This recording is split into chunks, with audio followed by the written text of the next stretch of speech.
Hello, everybody, or maybe nobody. I don't know. Who's out there?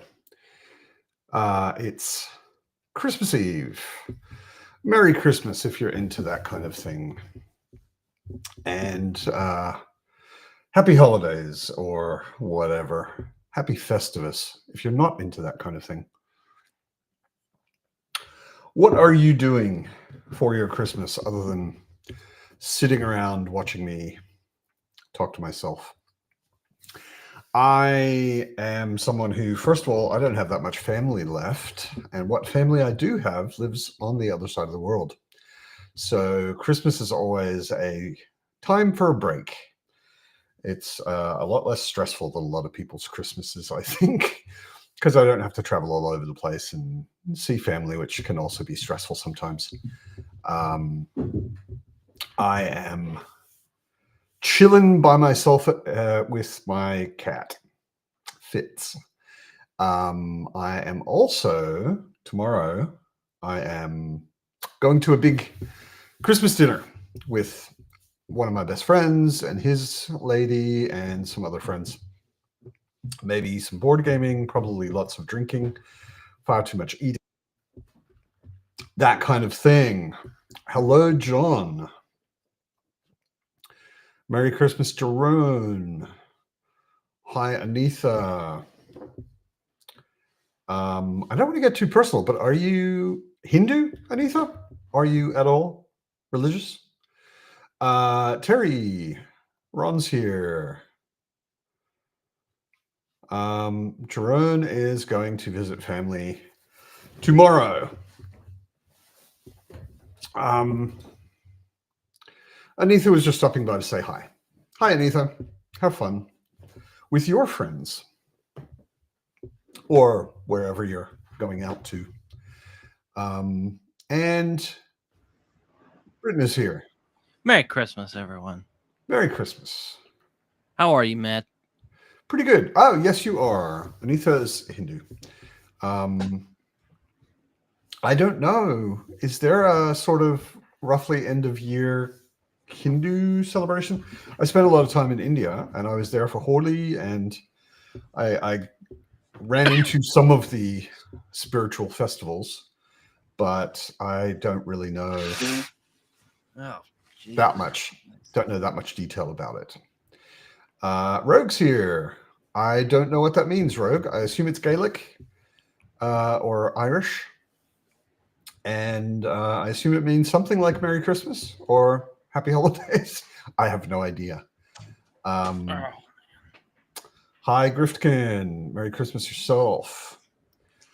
Terry's got family here tomorrow night. Yeah, it's funny, in different places. I didn't realize this when I was an American growing up in America, or an Australian growing up in Australia, but other places have totally different Christmas traditions. In Germany, generally, the giving of gifts is at dinner on the Christmas Eve. It's not in the morning on the 25th. It's in the evening on the 24th. So the whole thing I grew up with in America, where like you anticipate getting up in the morning and opening presents, that doesn't exist in Germany. It's a different thing. Hi, Jerome. Good to see you. I thought Santa Claus was Germanic, though, isn't he? I mean, or do you know? Yeah, I believe the origin of it, I don't know in detail, but I believe the origin of it is something like Sankt Nikolaus, which is either from Scandinavia or Germany, or maybe sort of both. I mean, they have a lot of Christmas traditions here, a lot more actually than you do in America. For example, first, like Advent, you've probably heard of an Advent calendar. Maybe some people have heard of an Advent calendar. I know of it. Yeah, right. I know what Advent is. Do you really know what Advent is, though? Advent is every Sunday before Christmas. Mm-hmm. It's like the first, second, and third Sundays before Christmas. And on first Advent, which is the third one before Christmas, or the first one of three before Christmas, Germans put their shoes outside, Huh. and Nikolaus fills the shoes with small gifts. It's like stocking hanging in America, Yeah. but it's 3 weeks before Christmas. Mm-hmm. And you put your shoes out, and then there are little gifts in them. And then you start your advents calendar, where you hang up the thing and you open a little box every day and all of that sort of stuff. What else have we got? Ron's got Christmas with his parents tomorrow. I hope that's a pleasant thing. I know some people visiting their family isn't always. Yes, apparently Rogue was writing Irish, and it's basically Merry Christmas. Joe Burns here. Hey, Joe. Good to see you. Happy Hanukkah, I guess. Although I remember you saying you're not that really religious. I'm a Buddhist. I don't care about the religious significance of Christmas either. But I mean, to be fair, Jesus probably wasn't the historical Jesus was likely not born on Christmas. the historical Jesus maybe also wasn't historical. Who knows? Oh, Andre's here. I don't want to Hey. go there today. No, let's not. I don't want to go there today. Santa was invented by the Coca-Cola Company. Yeah, I don't know about that, but it's certainly popularized, and very much blown up into a huge thing by Coca-Cola and others. Thordal's here. Santa is capitalist, yeah, but Sankt Nikolaus was around a lot longer than the concept of Santa Claus. Alicia's here. Navo is cooking a pot roast for a dinner party tonight. Nice. Chocolate That actually sounds pretty good. cupcakes. Chocolate cheesecake cupcakes. Wow. Damn. You want to send one of those to Berlin, Navo? I'd be totally fine with that. I would not argue. No, we've got I'm not much of a cook, but my best friend Jason is an amazing cook, and his lady is also a pretty good cook, and I'm basically just bringing the bread. I have an amazing bakery around the corner, so I could just buy some awesome bread today. But I think we're going to be eating crazy amounts of really good food tomorrow, and I'm sure we're going to have a lovely dessert as well. But chocolate cheesecake cupcake sounds pretty good. I mean, there are worse ways to spend Christmas. You know, you eating a bunch of good food. You know, it's good. Sinterklaas or Sint Niklaus. Yeah, exactly. So I know all over Europe, the Saint Nicholas basically thing has been around for a long time. And look who it is. Probably mad that we've kind of bastardized Santa Claus in American popular culture. I think there are many other things to be mad at America about without worrying about Santa Claus. It's like the UK. We just piss a lot of people off. Well, yeah, the UK has been pretty good at that through history, specifically Britain or England rather. Yeah, Joe, that's my attitude as well. Holidays can be fun.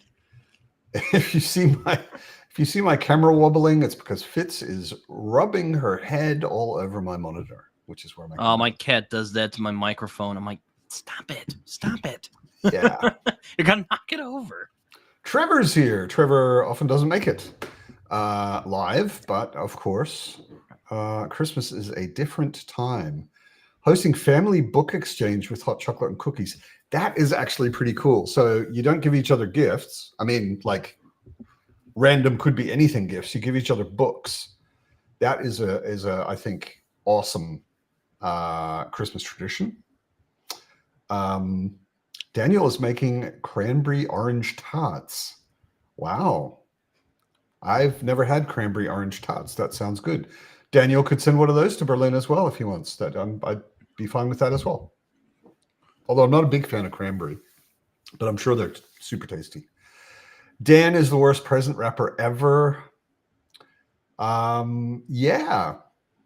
Yeah, in general, it's one of the reasons that people randomly confuse me for a woman, because whenever I give someone a present, they're like, "Oh, did you have someone wrap this? A woman wrap this for you?" I'm like, no, I wrapped it myself. I'm actually really good at it. At least with rectangular shaped things. When it gets into weird bottles or round things, then of course it's much more difficult. Christmas Eve in Sweden as well, yeah, is the important celebration. Yeah, so also was just at her parents' house. Yeah, it's I was blown away when I had my first full-on proper German Christmas. My ex-wife, I'm just going to pour myself a little cognac for Christmas. I have a very tasty cognac that just came in day before yesterday. My German ex-wife, when we got together, she took me to her family's place, her German family, of course, and we walked in, and first of all, their Christmas tree was covered in actual candles, which were lit, which was pretty amazing. Like actual fire. The whole Christmas tree was just covered in these small candles that were burning. And we had the big dinner, and it was all on Christmas Eve. And then my ex-wife insisted that we all sing, which is not necessarily a traditional German thing. It's my ex-wife. Her family also thought that was annoying and embarrassing, but we did it. We sang. And then it's typical in Germany that your neighbors, the father of your neighbor family, dresses up as Santa Claus and comes over to your house and gives presents to your kids. So you have an actual live Santa Claus in many, many houses in Germany. And her father, my wife's father, that year was being Santa Claus for the next door neighbors, which was really funny because he was really tall and really thin. He didn't look Santa Claus-y at all, but he had a Santa Claus suit and he had a fake beard. And he went over to their place and he came back and he was laughing his ass off. And the reason he was laughing his ass off was he wears glasses. And when he went out the back door into the garden, it was really cold. And when he went into their garden and into their house, they opened the door and it was really warm. So his glasses just went opaque, just fogged over completely. And he walked in, fell on his face, and threw the presents, which were in a bag on his back, threw the presents all over their living room. So yeah, that's Christmas in Germany.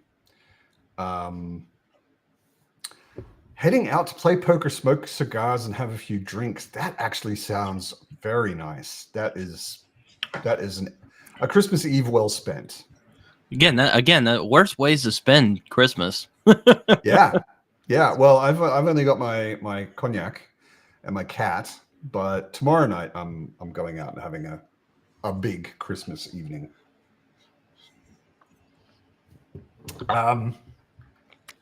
Books. Jerome loves books. Never would have known, Jerome. Hi, Shad. Good to see you. Aslan's also here. Yeah, it's all the usual suspects. Dan, no. I don't think I'm going to do a proper present wrapping video because it's one of those things where I'm like just good enough. There are lots of things. I'm kind of middle in a lot of things. I'm not like embarrassingly bad, but I'm also not an expert. And if I made a video and the experts at doing amazing things with folding paper and whatever saw it, they would set my channel on fire. So I can rap a lot better than you can, but I am not an expert at all. That's for sure. Just smear enough paper on it like face cream and it'll be covered. They're almost not presentable. It's not, I don't understand how it can be that difficult. I don't know, but maybe it's also because I have a designer's mind. Yeah, actually, Griftkin, that's a good tip. work at a bookstore with free wrapping. Yeah. If you, I also used to work in a bookstore a long time ago, and What I don't know haven't if you that's. done, Matt? You've lived a very impressive life. I haven't been in the military. I haven't No, ever okay. been president. I haven't slept with Nicole Kidman or Salma Hayek. Yeah, there's a lot of things I haven't done, but I have. Hey, if I have those done things tons ever of did things. happen, though, I would have my name personally changed so people would know that I banged like '90s Nicole Kidman, though. 90s Nicole Kidman. Oh my God, You were a little too young to bang her back then. No, I wasn't even existing yet. Exactly. Evie, merry happy everyone, or as Seinfeld said, happy Festivus to the rest of us. Oh, okay. Fox is here, man. It's actually filling up. Cool. Good to see you all. What are you reading in January? Oh, actually, before we get to that, I just wanted to say, Excuse me. speaking of Christmas, I wanted to say thank you, Tori, for sending me Adrian Tchaikovsky's The Doors of Eden. And although she's not here anymore, thank you, Anita, for sending me Anna Smith Sparks' A Sword of Bronze and Ashes, which we're going to read together next year at some point. And wait a sec. I also just got, this is something I haven't talked about, but I'm a bit of a fountain pen nerd, and I just got amazing notebooks. I am so happy with these, and it's totally nerdy. Like if you're not nerdy into fountain pens, you probably wouldn't care at all. I am reading still The Sign of the Unicorn in this big chunky amber book. What am I reading in January? I think in January, I'm probably going back to Tchaikovsky and reading House of Open Wounds. What about you? I am hoping to read a couple of things. I'm hoping to read Spear by Nicola Griffith. I'm sure Raph will be very pleased to hear that. You mentioned that, yeah. Sledge versus the Labyrinth. I'm really hoping to get to because I like Nick Horvath, and also just sounds like a fun book. Also, there's not a lot of like indie crime books, so I'm like, okay, let's see how this goes. Just a couple other books. I'm hoping to get to like the Yiddish Policemen's Union, maybe. I've heard good things. Yeah, we'll see. Broken Sword, maybe. We'll see. So yeah, it's a bit stacked this January. I forgot actually. January is also January. Jenny Wirtz, the read along on Talking Stories channel. John Minton. Minton is organizing a pretty big read along. Lots of people seem to be joining it, and we'll be starting reading Jenny Wirtz's 11-book series, Wars of Light and Shadow.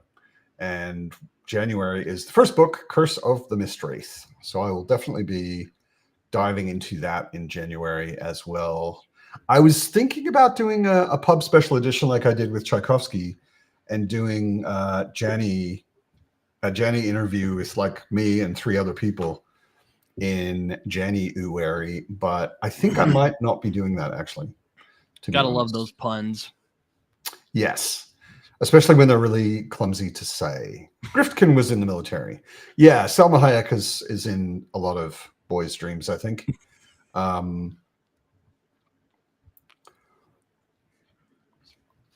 Yeah, sorry, Evie. Yeah, we were being a little masculinely rude.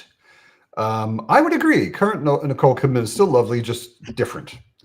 Salma Hayek actually doesn't look that different. The last time I saw her, I remember thinking, damn, hasn't really changed that much. Oh my God, Rogue, you finished Realm of the Elderlings this afternoon. Congratulations. What did you think? I'm still looking forward to getting to the last trilogy. It's going to take a little while. I think I'm getting back to that point. Like the last few months, I've been kind of like relaxed about reading. I'm just like, I finished a book. I'll pick up whatever I want, whatever. And right now, I feel like I have about 10 books I want to read right now. And restarting live ship, not live ship, Rainwild's reread is one of those 10 books. Yeah. Caro's here. Jerome is reading Redwall. Is that because you are a Durfee fanboy and you just do whatever he says? And everybody was posting about his video recently. It's I an was old gonna video. say, are you doing it because Raph is doing it for Christmas? Yeah, I think it's more because Raph is doing it. But there was a lot of discussion on the Discord about Durfee's video. It's actually kind of old, where he reviewed Redwall, and it was, I haven't read Redwall, so I can't relate. But apparently there are scale problems in the book. Mousezan, as I think. Mousezan, yeah, exactly. As I think Raph called it on Sunday. Yeah. Oh, Evie, you're starting a Black Company reread in January. So when you get past the first book, we could read the second book together, because it's also a reread for me. And Tori and I read the first book a couple of months ago. And I want to continue. So when you get to the second book, let me know. Because I am keen to get more into, or get back into Black Company. Rogue is liking Wars, Light, and Shadow, which is cool. I'm interested because I'm also still continuing a Malazan reread, which has numerous books that are as thick as my head in them, and yeah, putting those together is going to be interesting. First part of Curse and Miswraith is rough because you have to get used to her writing style. I've read a bit from her, and I'm kind of, I know her style, unless she's writing in a totally different kind of style. So I'm kind of familiar with that. I can deal with it, I think. Hi, Brian. Popping in to say hi and happy holidays. Have to keep your head down and try and finish Wind and Truth. Facts and Farts and Facts today or tomorrow. Good luck with that, Brian. I will not be joining you. You joined Raph's Mousmas. Yeah, fair enough. Yeah, I think a lot of people who've read Redwall read it very long time ago when they were kids. Colton's here. Hi, Colton. Tchaikovsky, Hobb, and Murakami are new authors I'm hell-bent on reading. Wait a sec, Dan. What do you mean new authors? You haven't read any Hobb yet? I could have sworn that you had read at least Farseer, but maybe I'm wrong. Wow. Okay. Yeah. If you don't click with Murakami, which some people don't, try Ishiguro.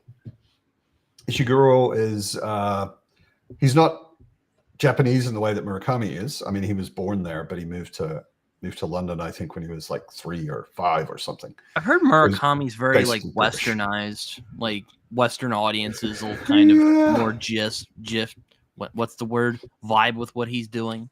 Yeah, I mean, I think he's pretty big in Japan as well. But well, sure, yeah. There are some things in it. Like I read a lot of Murakami when I was in my 20s, and I bumped into a lot of things in his books where I was like, I bet I would get this in a totally different way if I was Japanese and I had all of the Japanese cultural reference. Because sometimes there's weird things in his book where I'm like, I don't get it. I don't know why this is in this book. I liked him. I liked Murakami's books that I've read, but he's weird. He's definitely weird. I know of the read long. Yeah, read long is going to be fun. Peter's here. Hi, Peter. Yeah, of course, Derry is always ready for someone to start reading Hobb. I am hoping to start Discworld and Malazan next year. So there we go. I know you're probably very happy to hear that, Matt, because you're a big Malazan fan. That will make Derry and I very happy. Yes. Although I never get, I try not to get too happy about anyone reading Malazan until they've gotten to like the fourth book, because a lot of people struggle in the beginning. Not everybody. Some people it clicks immediately, but I've seen people be like, I'm not sure. I'm going to keep going, but yeah, I'm not that into it yet. And then at some point it clicks or doesn't. Ron has been reading Black Company for like 6 years. Okay. That is a slow read. Bex has no buddies. Bex, you're an idiot. Sorry, but you are. If you're here every Sunday almost, and you think you have no buddies, then you're an idiot. You're just you need not to start a paying show attention. on Bex's YouTube channel called Bex's Book Buddies, where she reads a book with some people. There you go. You can trademark it. Exactly. You don't even need to give me royalties for coming up with that. You know, just nope. Free ideas here we're throwing out. Reading State Tectonics, book 3 of Malka's Older Centennial Cycle. I have no idea what the hell you're talking about, Osa. I've never heard of any of that. And the 5th book of Lynn Flew-Welling's Night Runner. Also never heard of any of that. Mountain in the Sea, I have heard of because it's selling really, really well in Germany, apparently. The awesome bookstore here in Berlin, Otherland, they send a newsletter every now and then, and I think it was #1 selling after City of Lost Chances, or I'm trying to remember. I think one of the Tchaikovsky books was #1, and Mountain in the Sea was #2. So, okay, Ron knows the Sentinel Cycle. I said Centennial. I thought it was a typo, but apparently it is Sentinel. Yeah, well, Rogue, it's actually not. I call it a re/read. Malazan 1 to 10, like Erickson's main series, the Book of the Fallen, that is a reread for me. But I'm doing it in the ultimate reading order. So the next book for me, I read Reaper's Gale was the last one. The next one is the Return of the Crimson Guard by Esselmont. So, and that's totally new to me. I haven't read any Esselmont except Knight of Knives before, and the later Erickson books I haven't read before. So yeah, we'll see. Next year, finish Black Company and Sun Eater. Yeah, I devoured Sun Eater this year. I was just in the mood and had the time, and I just plowed through all of the Sun Eater books except the short story collections this year.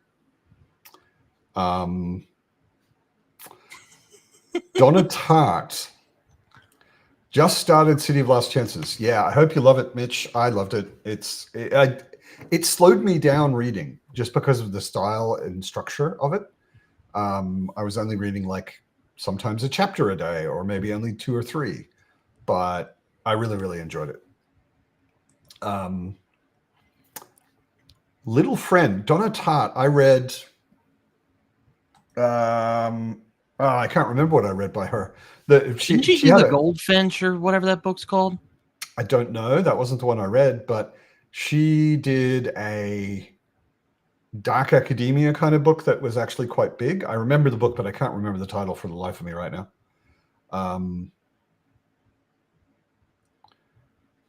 Yeah, exactly. Derry is right, Bex.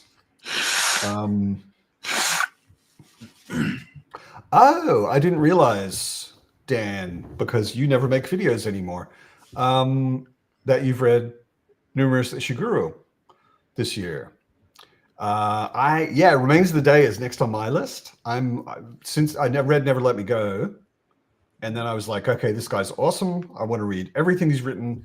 I bought that matching cover set, and then I'm going in publication order. So I read A Pale View of Hills and An Artist of the Floating World, and next is Remains of the Day. So they're definitely on my on my 2025 TBR for sure. Complete Ruritanian romances. Also, don't know that. There's a lot of books I've never heard of. Though I've heard of Terra Ignota. I think I saw Ron talking about that earlier. You've probably heard me talking about it on almost every pub for that months. too. And Raph, who's also read it, and a number of people. Yeah. Well, You don't pay attention. I know. That's fine. We don't take it personally. Bex wants to know what percentage you want for that brilliant idea, Britain. Yeah. Yeah, just 5%. That's fine. 5% is actually pretty high just for an also, idea. I'll be that annoying guy who said it was I came up with the name when it becomes a big hit on YouTube. Exactly. Anytime anyone mentions Brian Bell's For Whom the Bell Tolls, I'm like, I named that. So, wouldn't have been anything without me. No, as we all know, ideas are cheap and pretty useless unless you've got execution and good execution. Yeah, I love the political stuff in Terra Ignota. Just the idea of this sort of future utopia and how it appeared and whether the role that technology played in that sort of political structure being possible, and it's pretty awesome. I will answer this. Derry's is going to start 2 hours after mine, I think. So if you were here at the start, mine started half an hour ago. Hers is going to be an hour and a half. So basically, my idea was to go straight up until Derry starts, and then kick you all over to Derry's channel, basically. Yeah. Exactly. Derry answered it. But we were trying to work out a deal with Brian so that the three of us could do the 12 hours of Christmas and carry through Christmas Eve on into Christmas Day, at least in Europe, but didn't quite make it. Brian's is starting a bit later. But if you want to, you can go to you're now here. In an hour and a half, you can go to Derry's channel for more live Christmas Eve, Christmas morning for her shenanigans. And in, I think, 4 hours after that, I think, Brian starts his. So more American Christmas Eve time. That's it, Peter. Yes. Secret History is the one I read. Griffkin says, yes, Britain, it was Goldfinch, also by Donatat. I'm a bit behind on the... I don't know. Did you like the book that you read from Donna Tartt, Matt? Hi, Mac. It wasn't... Do you remember? I remember it was well written. I also remember it wasn't so much my thing, which just because like dark academia kind of stuff, I'm like, I went to university. It wasn't anything like that. This doesn't really interest me that much. I don't know. It's never really grabbed me, the whole dark academia thing. The couple of things I've read in that, I was like, whatever. I don't know. It always seemed kind of like, I don't want to say pretentious because I've kind of grown sick of that word, but I guess it seemed a little pretentious, I guess. I've seen like stuff for like the Goldfinch. I'm just like, this seems really like full of itself. You know, I don't know if I'll like it. I could be wrong. Yeah, I mean, I don't remember necessarily thinking that about Donna Tartt as an author or about the book. There are definitely characters in the book who are extremely pretentious, but that's kind of part of the point. But like that doesn't necessarily mean that the book is pretentious or that Donna Tartt is pretentious. She writes pretentious characters well, though. Bex apparently will send you $5. I'll take it. which will almost absolutely certainly be more than 5%. And she'll call it Bex's Book Buddies, brought to you by Britain. That's a lot of alliteration. Are you sure you want to go that far? That's dangerous. Yeah, Secret History is pretty popular. Mac just gave it to someone as a Christmas present. Peter says it's his favorite book. Yeah, like wasn't she one of those writers who like wrote a big book and then she didn't write for like 10 years and then she like popped one? I think she popped one out. I'm pretty sure Secret History came out and there was nothing by her for a number of years. Yeah, I believe so. That's a good way to keep interest. Yeah, it's like, what's he gonna do next? Yeah, it's like Susanna Clark, except Susanna Clark got really sick, so she has an excuse. I just ran into Bookborn's end of the year ranking all the books she read in the year. She didn't do like an awards or best of. She just did a ranking video, and I forget what it's called. But the latest thing by Susanna Clark, she actually said was not so good, which surprised me. She said she loved Piranesi, she loved Doctor Strange and Mr. Norrell. Jonathan Strange, but I can see I get that mixed up too. So I don't get it mixed up. I very consciously say that. Oh, okay. Though I wonder if she was inspired by Doctor Strange. Probably not, but that would be pretty funny if she were. No, I don't think so. There isn't a whole lot of Doctor Strange DNA in that book, but yeah. And she said something of Woods. I think, I don't know. Someone can probably look it up and let me know. I was surprised that someone who actually likes everything else by Susanna Clark said that her newer book is kind of average, kind of ordinary, not so great.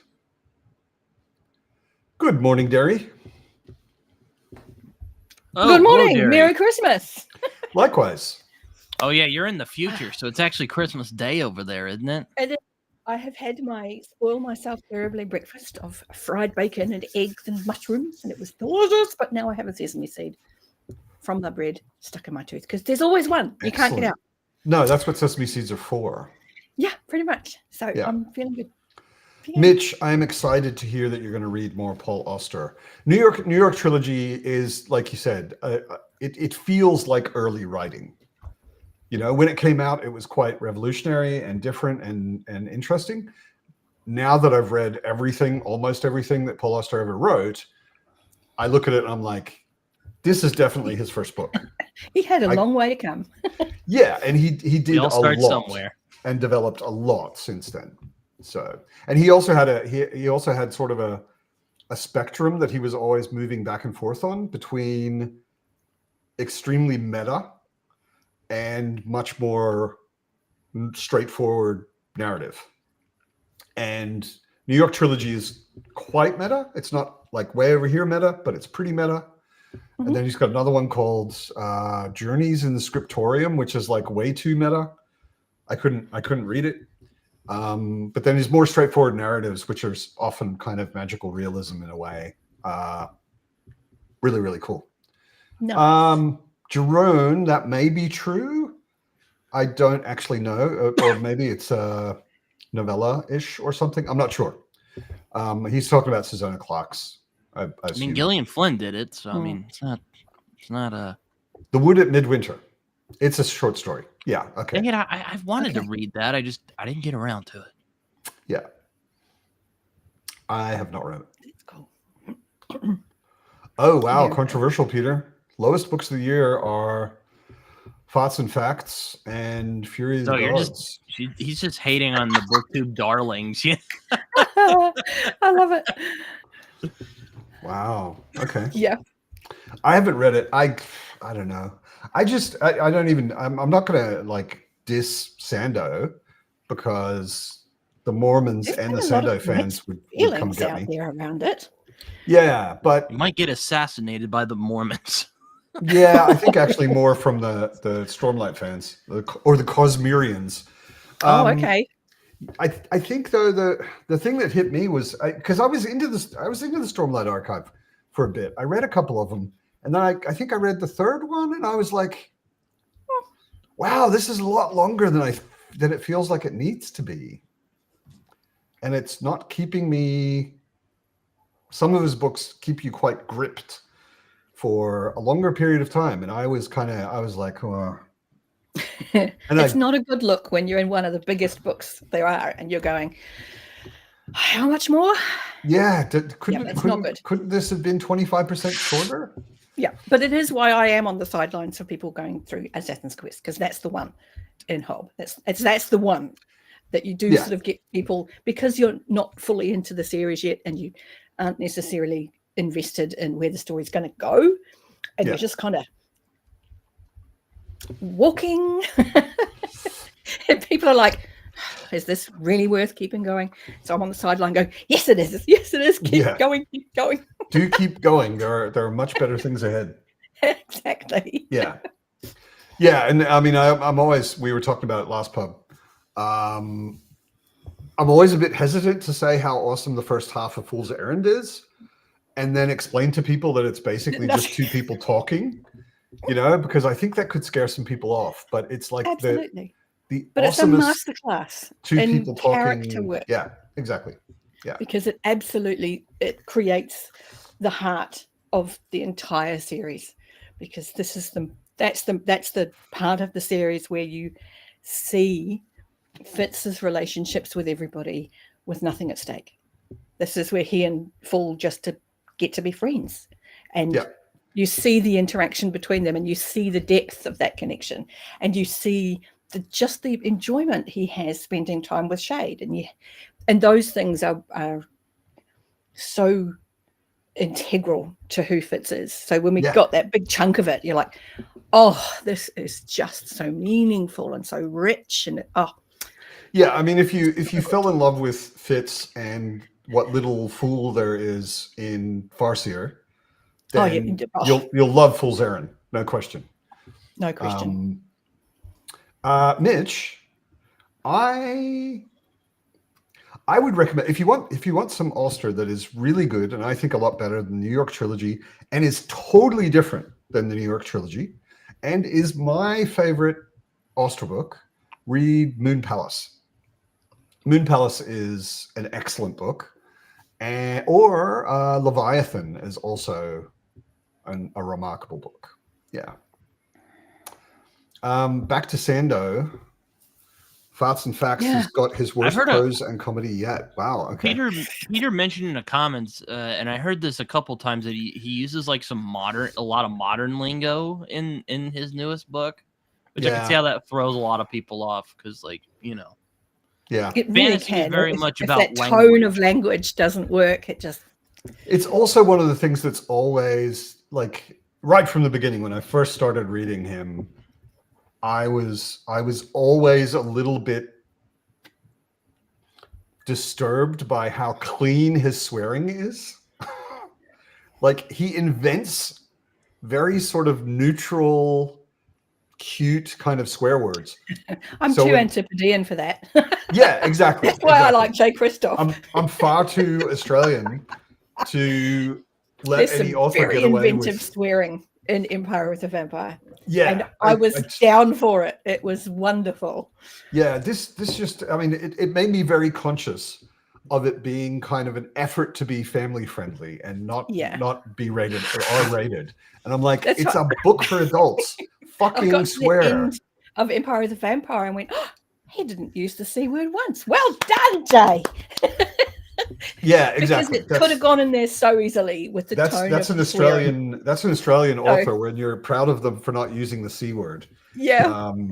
Yeah. And let me be clear, in ordinary speech, I would just have continued that sentence without being family friendly, but it is particularly offensive. You and me both. Quite a lot of people. If the two of us were just talking to each other. Oh yeah, we would be fine. We would not be substituting the C word. C word. Because it's just a wonderfully offensive swear word. Yes. and it has punch. In Australia, we used to use it so commonly that It's like punctuation. the guy who delivered pizza, like we would order pizza, Yeah. and we would say, "When is the pizza Sigurd getting here?" Yeah. That was just Yeah. totally normal speech in It's Australia. part of but hello. yeah, You know, it's like, Yeah. how you doing? Yeah. yeah. It's lost a lot of that genuine offense down here. See, back to But yet Sando, it's still I wonder. the next level. That's too modern, surely. Yeah, I would think that like where he's at, like Sando is on the next level as far as publishing goes, right? Oh, absolutely. I mean, you So- can't take that away from the man. I mean, come on. But it also means, or I suspect it means, that he's not getting the editing that he probably needs. Mm. I think that- that's been a lot of He's what at people that. are He's at saying that about this Stephen last book. King. Yeah, Yeah, people are where just he's been waving it allowed to through. just It's like ramble. Sanderson's going to be successful no matter what. We don't need to edit that hard. And I think a lot of his books need more editing, especially cutting. I'd like to see Yeah, a we don't machete taken to some of notice his it. books. Like they're just so thick and they don't need to be. They're long-winded and boring in places. And anyway, Yeah. I've never read Sando, and seriously, every single time it comes up, nothing convinces me. Like nothing makes me go, maybe. I'm always just like, I still don't feel the buzz. Rogue, that is part of the reason I felt very at home in Ireland.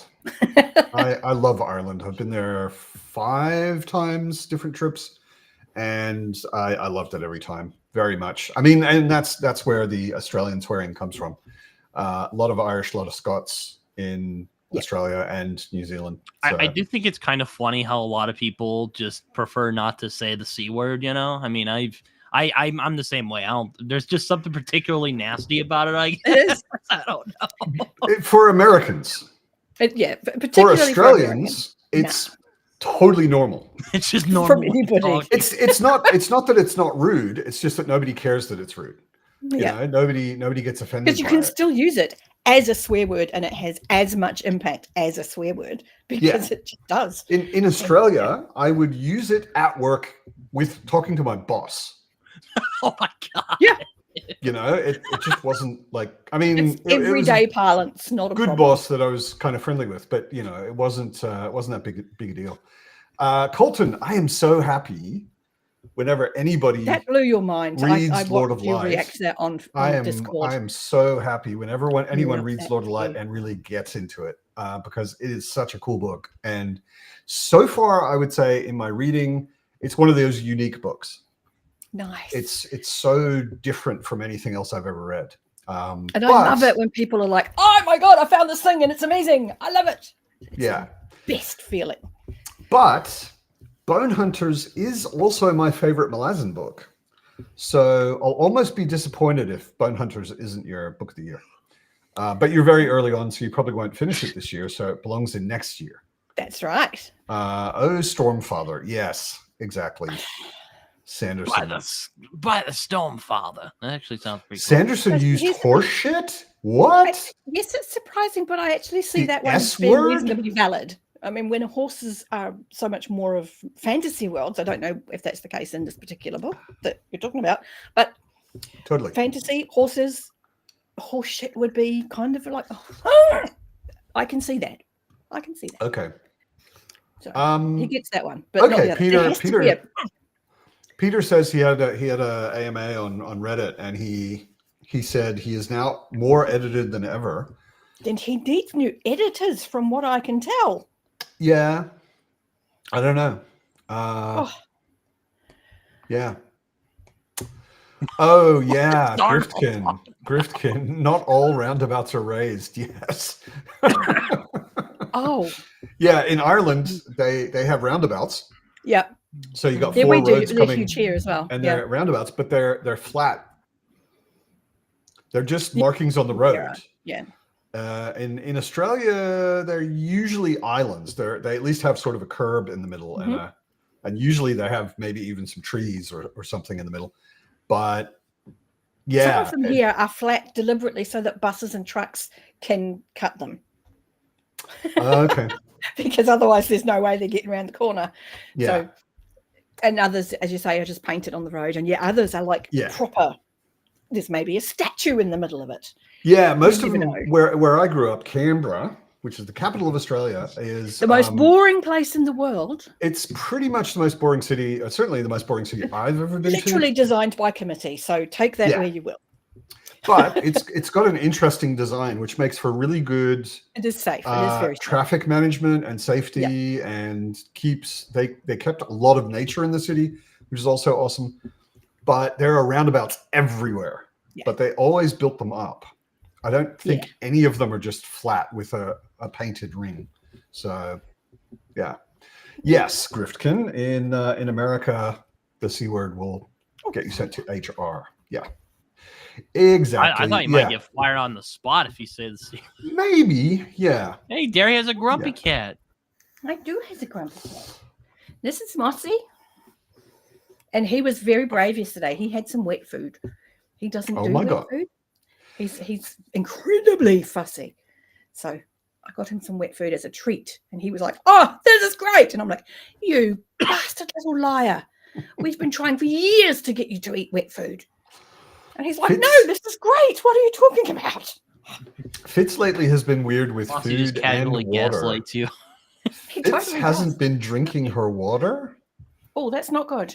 No, but she otherwise looks absolutely fine. Her coat looks fine. She's running around like she always does. Like everything's fine. So I'm wondering if she's been drinking out of the toilet or somewhere else. She's liquid somewhere. If she's okay. She's not dehydrated, and she's drinking, but I think she's just drinking a lot less than usual. I don't know. Oh, you my cat's been drinking out of the toilet a lot recently for some reason. I'm just like, I'll just see her until this be the quality of the water somewhere. Seriously, that oddest things will make cats drink somewhere different. Yeah. And if there's been an upgrade maybe in the purification of the water and it just tastes different, or if there's been something in the soil that's come through for when she's drinking outside, they just can be really fussy.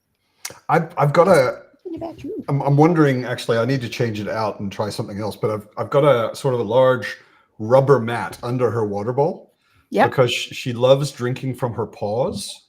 Oh, okay. Yes. And she's got big floofy paws, and she'll dip them in and get them full of water and then lick her paws to get the water. And that just drips all over the place. And what she's been doing lately is she'll stand at the edge of the big rubber mat and stick her paws under it. Like, what are you doing? Yeah, it might be something manky under there. Yeah, I took it out yesterday. I cleaned the whole thing. It's like it should be fine, but strange. That is strange. Yeah, I'll be getting worried about that too. Weird. I mean, we've had to start feeding this one on a step because his hips aren't good, and his face is very flat. Yes. So he can't put his face into things to drink and pick things up. So we have to have it so that where his angle of approach to the food and the water is easier. Maybe that's why you ate your wet food. Hey? Dan's cat drinks out of a toilet, and the only one who will only drink running faucet water. Wow. Okay. A lot of them don't. You can buy a lot of cat watering things that are like little tiny fountains. Little fountains that run. Yeah, because they prefer running water to moving water. The water. And Fitz hasn't figured running water out yet. Next to their food. No, I've put the water is in the living room. The food's in the kitchen. I got that part right, basically. I think. He eats in the kitchen, which is the other end of the house, but his water lives in my room. Yeah, because he will go through so much water if it's a long way away. Yeah, but yeah, cats are weird, very weird. Yeah, they are. Fitz has not quite figured out running water yet.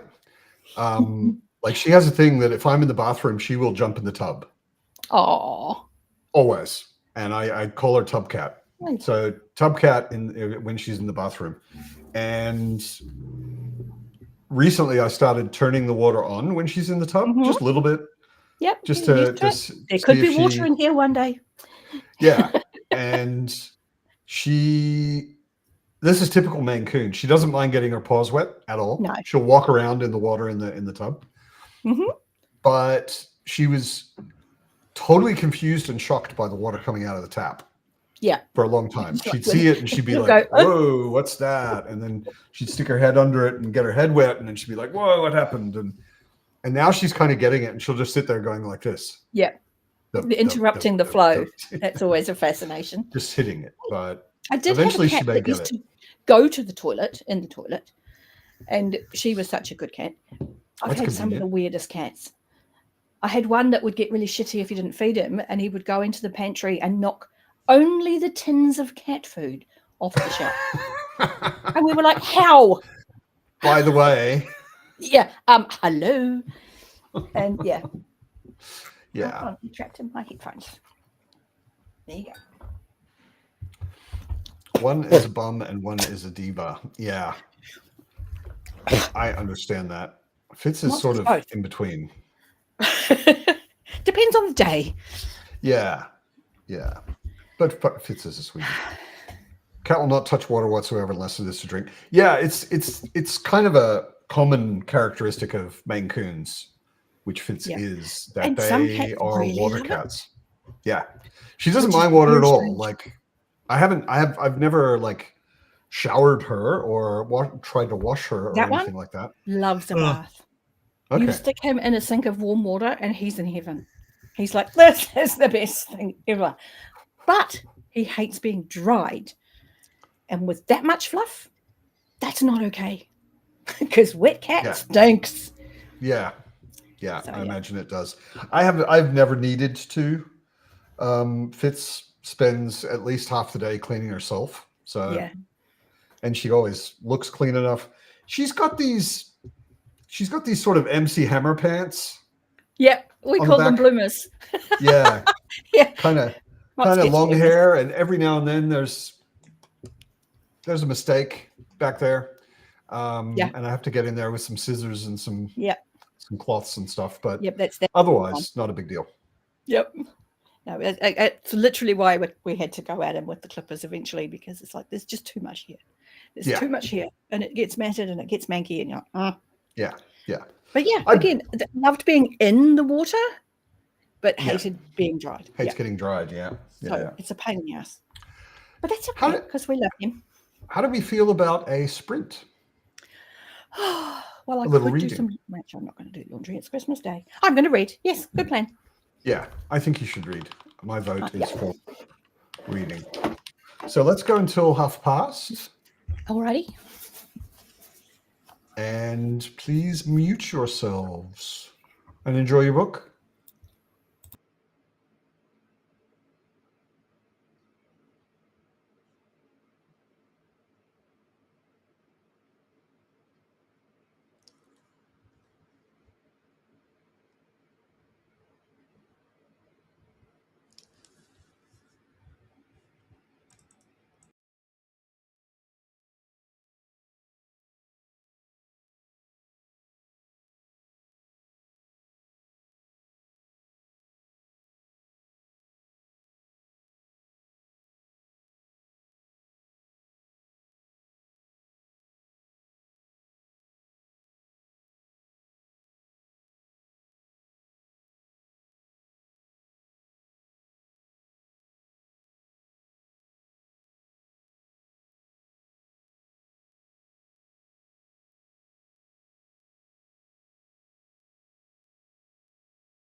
Hello. Hello. This is the first time I've ever attempted to make note of things that stand out to me. Oh. I'm Yeah. 14 pages in. Oh. Yeah, I've just started a reading journal. Those are fabulous. I've decided that's one of my new habits I'm going to try and develop in the new year, is to actually, partially because when you get into fountain pens and You just fountain want to pen be able to- inks and yeah. everything, then you start thinking, I don't actually write that much. Yeah, you start looking for with my reasons to write hand. stuff. Yeah, exactly. So that justifies me buying a new fountain pen. Basically. That's right. I've been rubbish at my book journal this year, but last year I did very well. I'm trying to find something I actually drew and I'm really proud of, because I did it from my own head. I didn't copy it from somewhere else. There it is. I can't quite read it. I can do next Tuesday. Yeah. Okay. Which is a scene from Terry Pratchett. I was going to say the opening scene like of it. Weird Sisters. Okay. And I'm very proud of it, because art is not something that I've ever done. And so, but that's just an image that sits in my head rent free, and I had to put it somewhere. Fair enough. So. Merry Christmas, Kay. I don't know if you're still Hey, here. Kayla. I don't know if you're still here. Oh, that was only just a couple of seconds ago. So yeah, she's probably still around. I would say so. Hi, Kayla. Haven't seen you in a while. Merry Christmas. Happy New Year. And still all congratulations for however many millions of followers, subscribers you still have. Million. Peter, the thing is, the more you do, the nicer it looks. Well, and also, it depends on what you're writing for. If you're writing, like, I'm never going to show anyone my handwriting, my reading journal. I have good handwriting. I'm a designer, so I've been developing kind of my handwriting consciously for years. But if you're writing anything just for yourself, who cares what your handwriting looks like? That's just I had to tell myself that.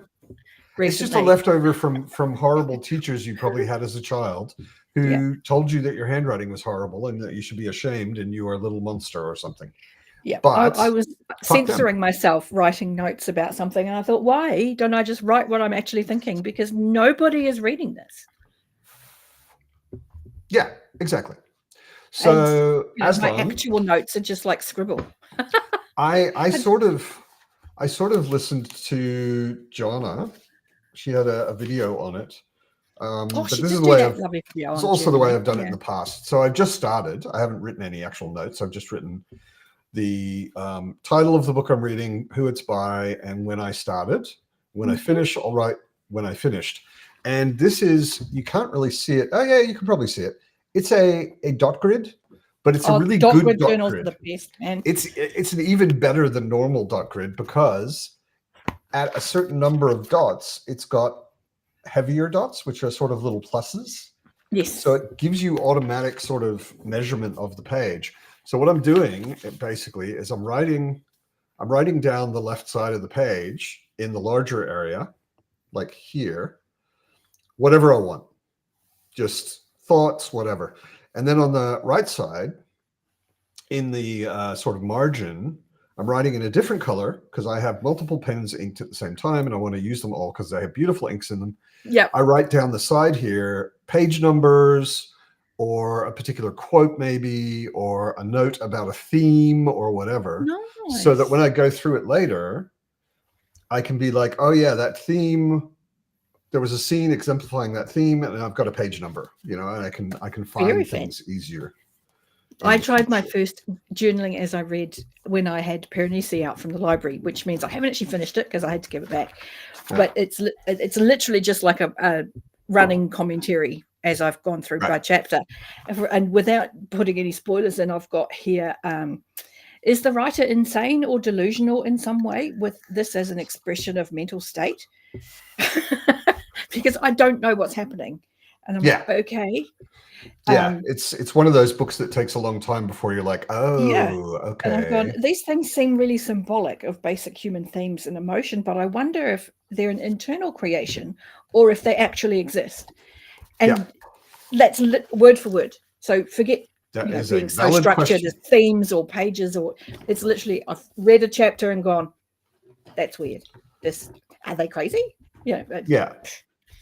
So reading journal is yours to do with as you like. Ron, I recommend these dot grids because, like I said, So good. it's not only a dot grid, but it's also got these sort of extra marks, which gives you a feeling of spacing on the page.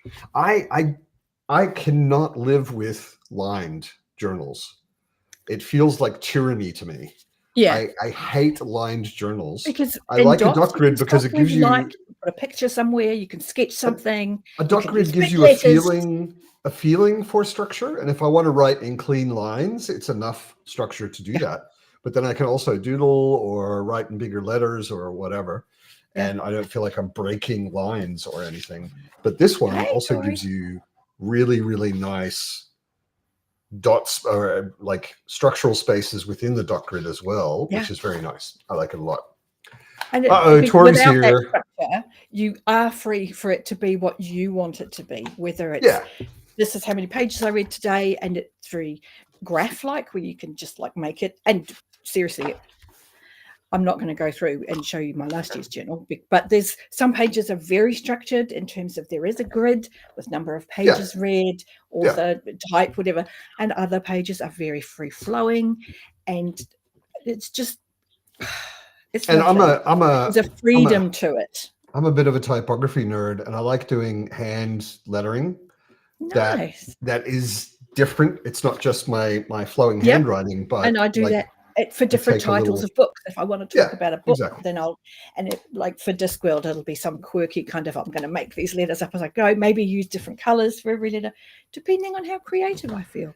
Other days, it's like, I just need to get this out of my head because this is a weird thing I need to write down stuff about. If anyone wants a really nicely made journal, this is Good Ink Pressions. It's a letterpress. They're actually in America, I think. I got a couple of these off of them. They make them in different color covers, and it's really good paper. It's specifically really good paper for fountain pens. It's called Tomoe River. It's a Japanese paper. It's the thinnest paper I've ever encountered that will not bleed through if you're using a fountain pen. Nice. Yeah. Because that's annoying. yeah, exactly. They've got really thin. Where I've gone, well, that all bled through from the previous page. The lovely thing with a journal, because it's your own journal and no one's going to look at it, when that happens, I just glue the next page to it. So it's now 2 pages thick. And when I turn the page, it's easy enough to write on. Yeah, especially if you start using fountain pens. Paper becomes a real particular thing. Yeah, because some, especially particular inks and particular pens, are very, very wet, and they will bleed through normal paper easily, or at least ghost through where you can see through on the other side. The Tomoe River paper has like a coating or something, and the ink sits on it. But not the ink dries really quick. It doesn't ghost. It doesn't bleed through. It's really good stuff. Good to know. Okay, Ron already knows Tomoe River. Yeah, Tomoe River is like awesome paper. It's really, really good paper. And I always get the thicker. There's like 52 GSM paper by Tomoe River, which to me is too thin. It doesn't bleed, but it does ghost. Really nice. Wow. It's really thin. It doesn't bleed through, but it does ghost through. Okay. And it just feels it's almost onion skin. Gotcha. And they also have a 68 GSM paper, which is what I got. That one sounds a bit more. Yeah. Because 80, because 60 is your normal sort of printer paper, isn't it? And then, or is it 80? Kind of, yeah. And then 80 is, you're like, oh, fancy paper. And Can you guys Claudia hear me? knows. Yes. Okay. I was just kind of confused. It's like Evie also knows Tomoe River. Yeah. All right. Tomoe River is awesome. It's such good paper. Yeah, my mic, I guess, kind of screwed up a little bit. I don't generally journal though. It's Nothing against it. I like to. It's a I habit like that to, it takes a I like bit to to form. immerse myself into the book. You know. Eternal asks, is it can you continue reading during depression or anxiety attacks? And if so, who? Usually no, actually. If I'm in a really bad mental health space, I really struggle to read. And if I can, it's the most familiar. It is Hob or Pratchett, because I can fall into those stories with no effort, and I can then hide from the world in those stories. Yeah. But for me, it's couldn't do anything. My main manifestation of depression when it comes is I have no motivation to do anything, and that even just reading a book can sometimes be. Audible's great for that. Be sort of like a hill that I can't quite get up. Yeah. I always have Discord on my phone, always. So I don't even have to get out of bed on those days. I can literally just go to my Audible app and see play. That's one of my things. When I'm depressed, I don't have any problem getting out of bed. See, I do. I know a lot of people do. A lot of people will just like stay in bed all day. I never. And do it sounds like laziness, but it's literally you can't. You just don't see the point of even getting out. You're like, why? Why should I have to get up and make choices about clothes and put on clothes just to go to another room to do what? Who cares? And that becomes a whole thing. So being able to go, okay, I'm not even going to think that deeply about it. I'm just going to push play. And without thinking, I may soonish go, I'm going to get up and go to the loo. And then I'm moving because I'm not thinking about it. And see, what I do is I get up like as normal. I don't have any problem with that. And then I will sit down in front of my computer, put my feet up on my desk, and watch YouTube videos all day. Because it's more passive than reading. And I can do that like all day long. And generally then I'm not reading much. This year because it doesn't help my mood at all. Whereas it depends on what familiar Discworlds and my real familiar Hob, it doesn't work. I can literally just lay there and let them sink me into the world, and I can just observe the story happening. I generally have a harder time with comfort reads because I don't know, I'm a very dark, twisted individual. You know, I like really dark, twisted things. Sandman maybe would be a good comfort read in a weird way. I don't know. Hi, Ida. But for me, it's not even so much comfort; it's familiar. Or if it wasn't Roy doing the narration, I would quite happily listen to Game of Thrones in those moods. But it's Roy, and he's annoying.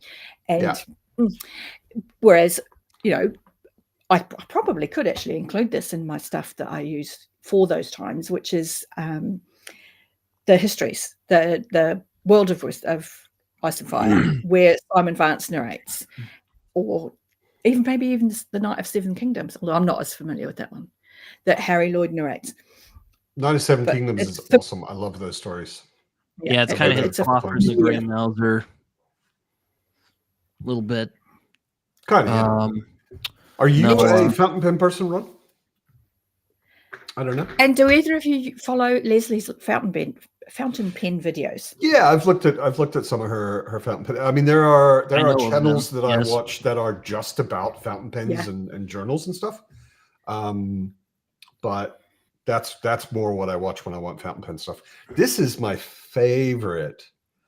It's a Twisby, which is actually, for what it is, it's really affordable. It's a super smooth rider, and it never dries out when it's capped, which is awesome. And this is probably my second favorite, which is a Kaweco Sport in brass. It's made of solid brass. I was actually going to say that looks solid, like solid metal, so and that it's actually nice to hold. It's actually pretty heavy. Yeah, it's got a super nice hand feel. It's a really, really nice. That we all acknowledge that that's a thing. And it's valid in the experience to use it. Is how I've even got the matching mechanical pencil. That's a big chunky solid Fountain brass pens look mechanical really pens. cool. Simple. I don't own any, unfortunately. I'm always They're- tempted. For a lot I of can't people, I think they're decide probably yet. too much trouble. Yeah. But you need to get the right one. I would always recommend to anybody who wants to get into fountain pens is to get a TWSBI Eco. Okay. This one is actually kind of expensive, but the TWSBI Ecos cost like $20 or something, and Not bad. they're dependable. They don't dry out. That's the most annoying thing with some fountain pens is you fill them up, and if you don't use them every day, they dry out. Okay. And this one, I've had it inked and sitting around for weeks unused, and then I pull it out and it works immediately. Nice. This one is also a TWSBI. It's like a miniature version of the other one. It's called a Diamond Mini. And this one was actually in a box and I couldn't find it for 3 months with ink in it, which is usually a disaster. And I pulled it out and unscrewed the cap and immediately started writing, and it worked. Okay, I just want to say to Bex here that when she's gone, I need a new favorite pen. It's hard to justify when my hand barely works, but pens are so pens. If you love pens, Bex, get yourself some new bloody pens. Who gives a crap if it's wonky and wobbly? Exactly. Use them. If you like them, Exactly. you will feel better. And, purely from a therapeutic point of view, the more you do, the better you'll get. Yeah. Sailor Tuzu. Man, Ron, I've been looking at Sailor for a while. And they have some very, very pretty pens. I'm really interested in some of them. I can't tell if Aslan is horrified by $20 for a fountain pen or surprised that it's so cheap. Probably surprised that it's so cheap. Yeah, there are fountain pens that cost $5. It's like $20. Like that's good deal as far as I'm concerned. It's a very good deal. I mean, this one costs about $100. Okay. And my brass Coeco Sport, this one was like 50 or so, and it's also super compact. I mean, it's like with the cap on, it's very, very short, and then when you post the cap, it's long enough to write with, and it's got a really nice weight to it. I love it. And is horrified. Horrified. You've never looked at fountain pens, my friend. I was looking at one yesterday that is 4,000 euros. What? I'm not buying it. Is it made of gold? It's made in a. It's basically made of the material that in the Middle Ages the Japanese made their armor out of. It's lacquered. It's the Japanese lacquer, handmade lacquer. It's an amazing. And a massive, amazing handmade pen. Yeah. Okay. But not I for will me. give you that, but still, that's outrageous. Yeah. To change the subject a little bit, what did you guys read while we were doing the sprint? Oh, see the not journaling writing. All of this. No. A few pages of this. I read 14 pages and for the first time ever tabbed Royal Assassin's Apprentice. Which, well, I'm reading 14 pages is pretty good going. I am reading Absolution by my boy Jeff Vandermeer. I've been wanting to get those because of the new covers. I think the old covers are better. They are so messed up, weird, ugly that they're perfect. Okay. Yeah, they're just like this weird mess of bizarre shit, which totally fits the content. I want to get them.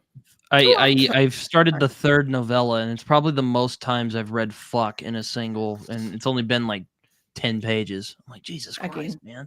Brandon Sanderson approved, or rather, I do.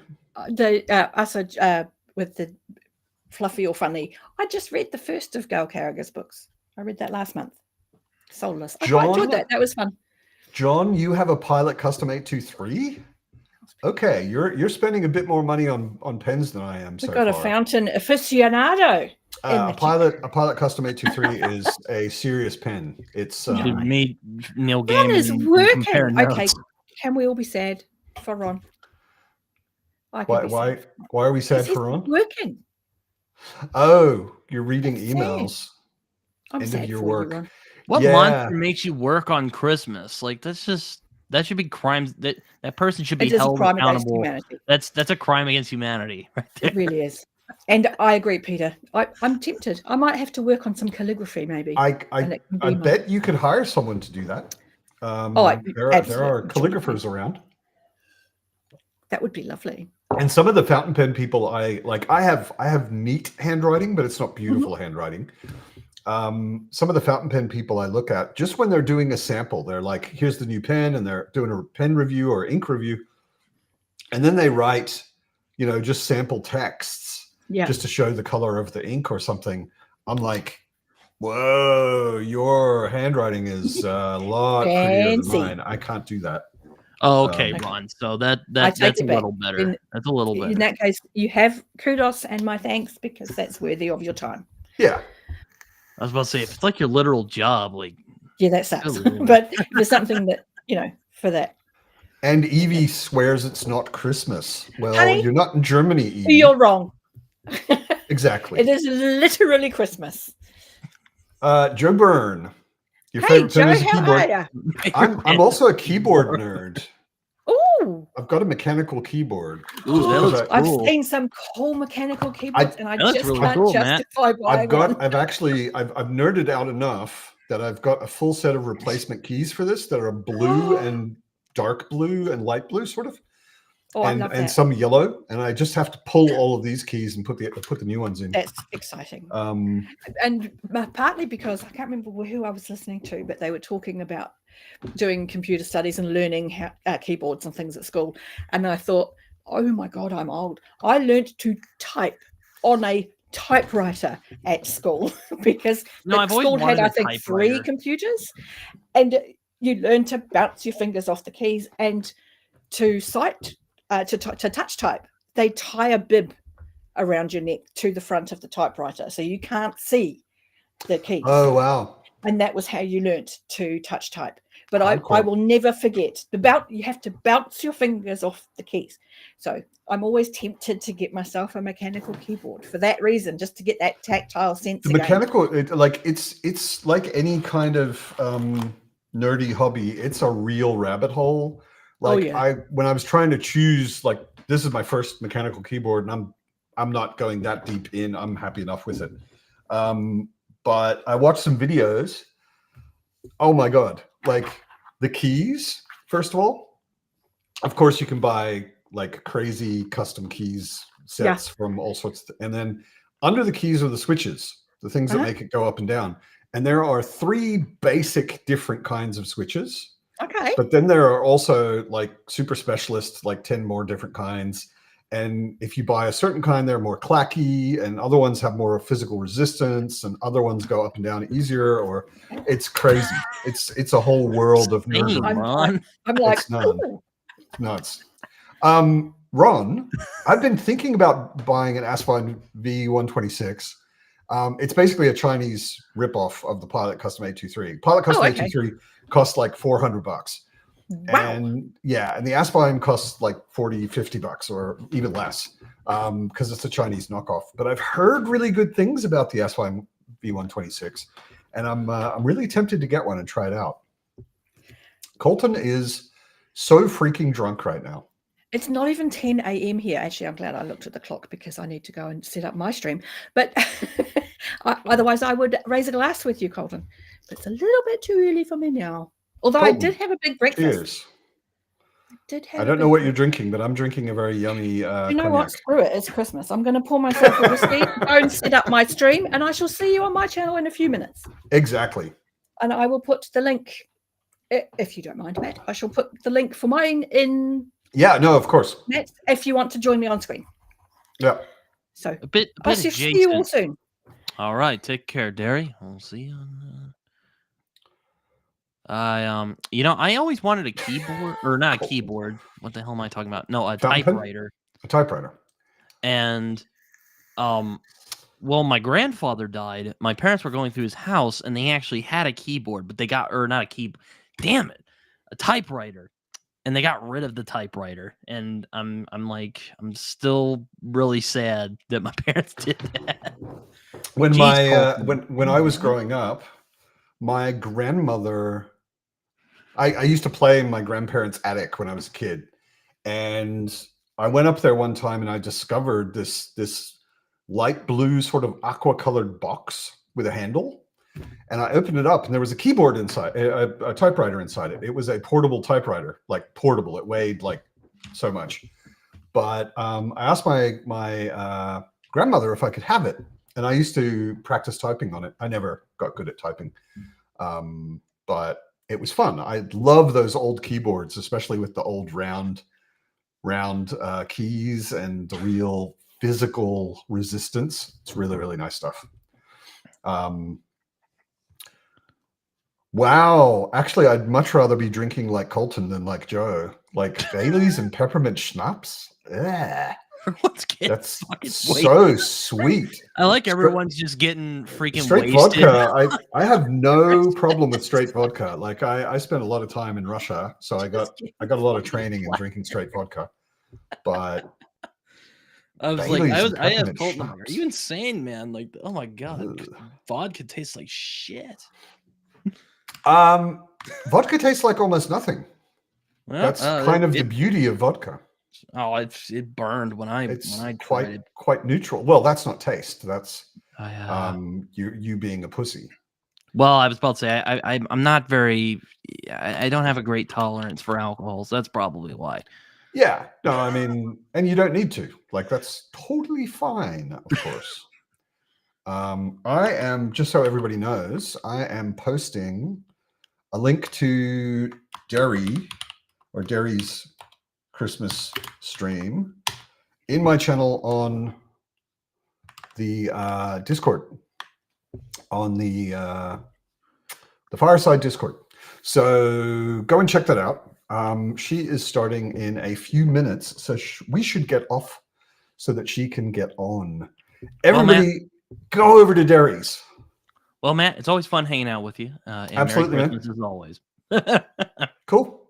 Have a good Christmas, good New Year's, etc. See you later. See you later, everybody. See you over at Derry's. Gonna play some more Arkham Asylum